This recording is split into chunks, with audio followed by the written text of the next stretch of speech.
Hi guys. This is the first of the vlog series that I'm going to do for Tzevet. It's meant to be anything you want it to be. I'm happy to talk about like real stuff. I'm happy to talk about weird things, silly things, personal things, whatever you're interested in hearing about. If you don't send me any requests, I can also just talk. It's a talent of mine. It's not a big deal. Anyway, um, I guess this will be the introductory one. I did actually get a request for what to talk about, but I'm gonna do this first and then hopefully have a transition. I'm hoping these are not gonna be more than 5 minutes long. That's like the length I'm going for. So we'll see. Maybe I'll have to speak a little bit quicker. So, first of all, hi. I really miss all of you guys, and I know I haven't met all of you before, but so this is great because I'm introducing myself to you. I'm Jackie Austin. My middle name is Sue, if that helps. I have two Hebrew names, Yocheved Shoshana. Now you have all my data. You want my social security number? My two zoot? Here you go. Anyway, I was, here's some history. I was born in South Africa, right after apartheid ended. And fun fact, I guess. And about 3 years later, my family decided that it was too dangerous to live in South Africa, and we decided to move to the U.S. Technically, I have an uncle in Chicago, but we're not like super tight with them, and we didn't really know where to go. So we kind of went the first place that my parents got a job. Both my parents are teachers, and they both got a job in Tucson, Arizona. So we moved to Tucson, Arizona for about 2 years or so, like 2 to 3 years.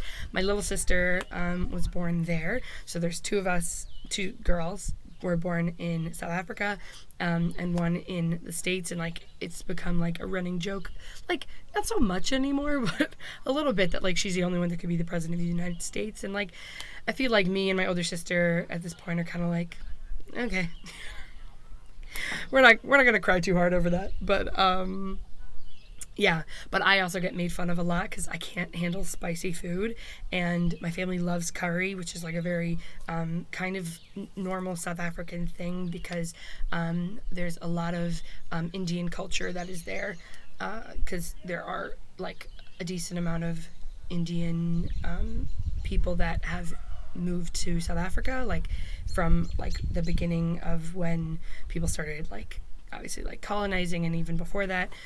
So there's a big curry culture there, which I believe is adopted from the Indian culture there, but I'm actually not 100% sure about that, so don't quote me. But I get made fun of a lot that I'm like not actually South African because I can't handle spicy food. Whatever. Anyway, we moved from Tucson, Arizona to Baltimore, Maryland when I was 5, and I pretty much spent my entire life there in this kind of bubble box thing that I just never even understood was any bigger than what it was. Like the NCSY in my region was not great for me, and we didn't really have B'nai Kiva like we kind of did for like 2 years, and I didn't understand what they did, and like we met on Shabbat sometimes, and like we had madrichim, and like we kind of played games. I don't know. I had no idea what was flying most of the time, so I didn't grow up with any of that kind of culture. And even though I think most people would say like I'm a big camp person, not just like because I now go to camp, but like it's like kind of my personality a lot. I just never got to really go to a camp like this, especially not a B'nai Kiva camp. I did go to Beis Yaakov camp for a while, like a day camp. That was weird. But whatever. So I grew up in Baltimore, Maryland. I went to Yeshivat Rambam for elementary school. I went to Beis Yaakov for middle school. I went back to Rambam for high school. That was the year that they decided to split boys and girls, which was inevitably the downfall of that organization, that institution, which is a shame. I mean, it wasn't the only reason. Trust me, we had so many weird, crazy things that happened. But that's pretty much the gist of that. So it closed down when I was in 11th grade. Or we heard in the middle of 11th grade it was going to close down by the end of our 11th grade year, so we like quickly got ourselves together and took extra classes, and like teachers totally unpaid really helped us out. We took night classes with our English teacher in her house at night, and she had just had a baby, and like my mom, who's a history teacher there at the school, like just like taught us an extra history class that we had to have in order to graduate. And yeah, and that was like it. And then, you know, whoever decided they wanted to graduated, and like there was no money. I mean, obviously there was no money, but like there was no money for anything for 12th grade. I mean, for the 12th graders there was nothing for obviously the 11th graders that were now suddenly spontaneously graduating. So we ended up having to do like everything ourselves. We made this is like such a Nebuch thing. We made ourselves our own balloon arch. Like for the stage for graduation. Oh my gosh, that was a thing. That was really funny.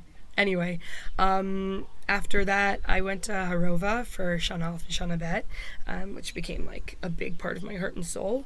And I would say that the people at Harova that I met there that were part of Camp Stone really, really, really are the people that pushed me over the edge. Like I'd already known about Camp Stone, and like I was interested in going, but I also at the time was working in two restaurants. They were like owned by the same people, and I, you know, was doing it for the money. So I like didn't have this like Camp Stone values of like, no, like something of value, you know, like obviously money is it's an evil necessary thing, or like good necessary thing, whatever. That can be a different discussion.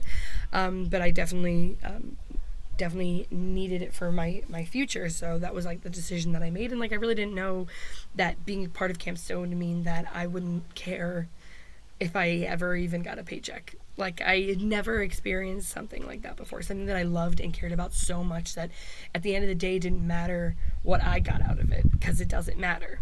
Like, and I get a huge amount out of it because of how much I give, you know, like you get what you give, and like it's obviously always not so clear, and things come later in life, but yeah, like it's just whatever. So after Shana Bet, I finished in February. I went back to Baltimore for 6 months. I worked at Johns Hopkins University as a mashgicha kashrut, which is just such a really weird period of time in my life, which I can also talk about at a different point.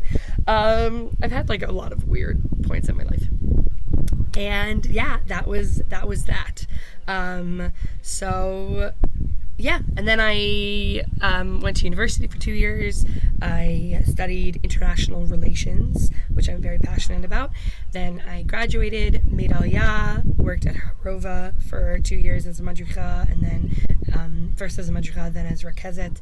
And then I started studying my master's at Hebrew University in international development, which then took me eventually to Kenya in the beginning of this school year, which will be what the next video will be about. And then I came back, and then Corona happened. So that's pretty much my deal, my life in a nutshell. It can fit into an 8-minute and 35-second video, so let's go. No, there was like a lot of things obviously I could have talked about for a long time, but I'm trying to do basic. So that's that for today. And tomorrow I'm going to talk a bit about how I got involved in Camp Stone and like what it means to me. And then about Kenya. Kind of a weird combination because these are very different experiences, but that will be tomorrow's vlog. Anyway, bye guys.